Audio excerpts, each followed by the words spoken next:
Hey, my mate. Okay, so let's have a look through. If you look through those videos, okay, I think look what's happening, and obviously we spoke a little bit about your next step, which was your sequencing of the downswing, and understanding that and how to do that, and that is the right idea. And actually, you're closer than you think. We can see an impact. You haven't managed to clear your legs fully, okay, but that actually comes from more from that takeaway and backswing position. You just can't get there correctly and in time and still hit the golf ball from that backswing that we make here. Okay, so I like what you've done in terms of trying to create extension and width and leverage in your golf swing. Okay, you've done a really good job of that. You've also done a really good job of keeping the club face very square. So even with a slightly weak left-hand grip, okay, you've really managed to keep that face square, if not a little bit closed, which is fantastic. Okay, absolutely fantastic, right? Kind of how John Rahm plays, slightly weak left-hand grip, slightly closed face. And then you've got all your ball strikers, Scotty Scheffler, DJ, Brooks Cook, Matt Fitzpatrick, trying to think who else. But anyway, all those guys, all shut-faced. Colin Morikawa, okay, all play with a slightly closed face, right? So I just want you to note that. I don't want you to change it. I like it a lot. It also means on the downswing we have to rotate the face less to get it to square. So that's always going to be a good thing, right?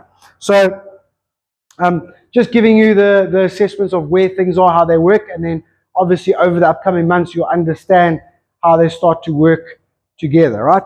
Okay, so then from there, obviously our height control, posture control, which is very important for our ball striking and distance from the ball.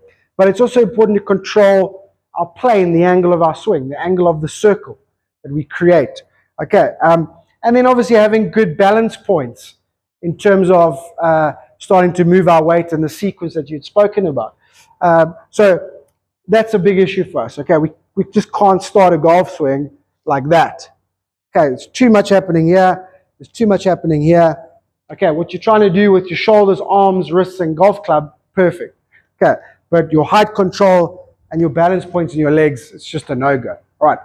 On top of that, how are you going to get from, especially with a straight leg and all your weight on the left side, how are you going to get from sort of 60, 65 degrees of rotation to get sort of 60 degrees open by the time you get to the golf ball? It's a 120, 130 odd degrees of rotation you need before you hit the golf ball if you want to sequence it correctly.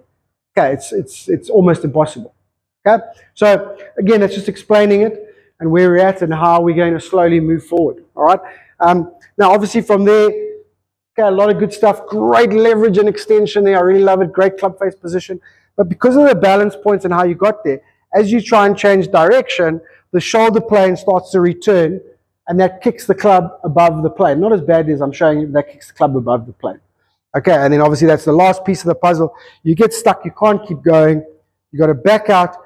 As you back out, obviously the rotation stalls, and the club comes in a little bit steep and a little bit across the line. All right, so that's what's happened. All right, what do we want to happen? We're going to work on it slowly. Okay, what we want to happen is obviously much better balance points and height control on the backswing. Same leverage and extension, but now setting here instead of there. All right, and now when we learn to sequence it, okay, what happens is the resistance of the body pulls the right elbow in towards the torso. Okay, the hands and the club react, and we get the shallowing out effect, or on plane, or dropping it in the slot, or it's all the same thing. Right? But it actually works way more cause and effect, all right, than what people think. You can't really learn to put it there. Okay, you've just got to kind of learn how to hit the golf ball from there, and then you've got to learn the correct backswing, the correct transition, and that makes your body go there and it makes the club go there. So we'll see when we get it correct, better sequencing. Okay, the shoulder plane will go this way, not that way. Okay, elbow will come in a little bit, and club head, shaft plane will flatten a little bit. Okay, don't have to know all of that. I just like explaining the journey we're going to start going on. All right, obviously once you've done that, you can continue to open the hip, because you'll still be over the golf ball, you'll still have time. Okay, instead of this position, you're going to be in that position. Okay, and then instead of that position, we're going to be in this position. Okay, and then we can freewheel and release from there. Okay, I'm hoping doing those moves is going to create that little bit of extra lag as well, because you can see in doing these moves and the body stalling and standing up, the club is just kind of releasing. It almost has to, because it's above plane and you're running out of space. Okay, so that's the step-by-step of how your golf swing is working now. Okay, if it's too complicated, don't worry. You can always ask me more about it, whatever. It doesn't matter. You know, some of it's also just for me to know and plan what our journey is. But I like telling you and telling my guys, right, this is what's going on. This is the cause and effect. We have to change the cause and effect to get the club to do this. And these are the things we can look for once we are successfully changing those things. All right, obviously golf shot wise and stuff and scores as well. But as we look and analyze videos, that's the changes that we'll start to see. And that's our plan and our journey. Okay, so what we're going to do this week, okay, we're definitely focusing step one. Now, we did a little bit last week already, trying to neaten everything up. Okay, now if you start to figure out why I did double knee flex draw, okay, it just should kind of lower the plane and just stabilize the lower body a little bit, so it's not doing that. Okay, so it's just kind of, and then obviously the feet together to stop moving around so much. Okay, now we're going to get a little bit more specific this week. So we can warm up with the same. All right, so let's warm up with 10 sandal gap wedges, feet together, everything nice and smooth. Really focus on the balance. Okay, and I think hit targets this week. Okay, so pick out one of those sort of 60, 70 meter targets there, trump. Okay, little sand wedges, just smooth, hold, watch the ball come down. Okay, try and execute a nice good one, right? 10 of those, right? Then we're going to switch to a 7-9. Okay, and we're going to keep the double knee flex draw. Okay, with the 7-9, we're going to do 10 of those as well. All right, I think double knee flex, do 5, take a break, and then do another 5, right? So double knee flex, so from my normal setup, double knee flex, wide, back up a little bit, keep those angles, kick if you can, you don't have to. All right, but just get comfortable being lower, engaged, and solid throughout the golf swing, not moving around. Okay, right, then we're going to do a takeaway work. Now, we're going to have to concentrate really, really hard on this. So we're going to try and take the tempo of the takeaway down as well, so it's not so snatchy. Okay, but our two big focus points of the takeaway are to keep this right leg solid, so to not let it snap back that way. We want to keep the knee flex, and we want to start taking a little bit of weight. Obviously when you go there, your weight is going to go there, but really feel like you're taking a little bit of weight. If you get a hair lateral, don't worry about it. It's a very easy fix. It's not a bad thing necessarily. Okay, but we've got to learn how to take weight in the inside of that right foot, and we've got to learn how to keep that knee flex, and most importantly, we've got to learn how to keep our height. So we're going to now, you were here, we're going to now be much higher, so it's going to feel like you're over here. You just got to work really, really hard on it. Okay, so what I want to do is almost change the tempo and the sequence, the order of events in that takeaway. So instead of snapping here and ripping the arms and shoulders way back, okay, I want to try and move the club head first and then keep everything nice and neat and in check. Okay, so that's what this drill is designed to do. So what we're going to do, okay, we've got a ball there that we're going to hit. Okay, and put that ball just inside a foot, maybe 9-10 inches back. Okay, on the line, on the ball target line.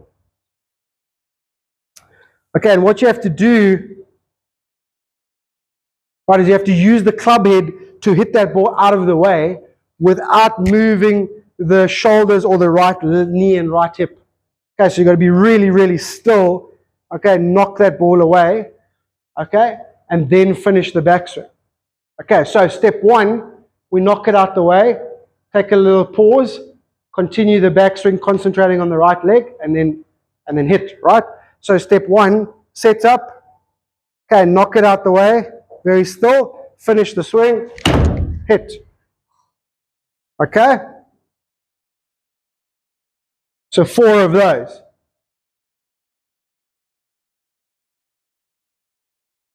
Okay, step 2, same move, all right? Smooth tempo, like a 1, 2, 3, slow tempo, okay, but with no stopping. Okay, so still focusing on club head knocks the ball first before I turn my shoulders and move my weight. No snapping of the leg. 1, 2, 3. Nice long tempo. Okay, 1, 2, 3. Hit. Okay, so 3 of those. 4 and 3. Okay, and then for now, you can do 2. Just do 2 swings. Okay, do 2 swings. Again, quite a slow tempo. 1, 2, 3. Remember, we'll up the tempo later. Okay, same tempo. 1, 2, 3. Quite a slow backswing.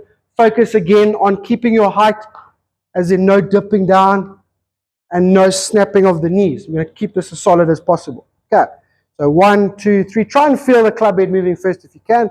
Doesn't matter too much. Just no dipping and no snapping of the right leg. Okay, 1, 2, 3. Off you go. Okay, and you just work through the bag like that. All right, so after I warm up, you just work through the bag. 4, 3, 2, 4, 3, 2, 4, 3, 2. Okay, right. Right, then a little bit of putting. Okay, putting simple. Again, I was quite happy with the results of those draws last week. So we're keeping those 2 draws. Okay, where you just hit and listen. Okay, and obviously keep tracking it. And then same ladder drill. Okay, 5 to 15 meters, 3 reps of each. Okay, but what we're going to do, we're just going to change the setup a little bit. Okay, so I want to put a glove under each elbow and I want to connect the elbows to the torso. Okay, what we're trying to do here is stay a bit stiller. Obviously no moving around, but also no working the pivot like this. Okay, the pivot point of the putter is here. That's why they outlawed the broomstick putters and the belly putters. Because when you putt like that, okay, you keep the pivot. Okay, now you've got to learn to keep the pivot, okay, with a normal putter disconnected. Okay, if you're doing this, you're moving the pivot point around all the time. So what you're trying to do is connect the elbows to the torso, turn the torso, pivot point stays even though the putter is moving. Okay, so that's what we're trying to do. So stay stiller and create a pivot. Okay, so we've got right at the elbow, tucked against the side, elbow, tucked against the side, grip your putter. Okay, and we're doing the listening drill. Don't look, listen. Bang, hear it go in. All your normal reps. And then we're doing the 5, 6, 7, 8, 9, 10, all the way to 15. Ladder drill. Same thing. Tuck the elbows. Watch the coin. Have a look. Okay, so same drills as last week, except with this new addition.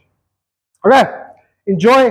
Let me know how it goes. There's at least a couple of sessions there for you. Probably more than that, but at least a couple of sessions for you there. Okay, let's chat during the week and let me know how it's going. Thank you, my mates, and I'll talk to you soon.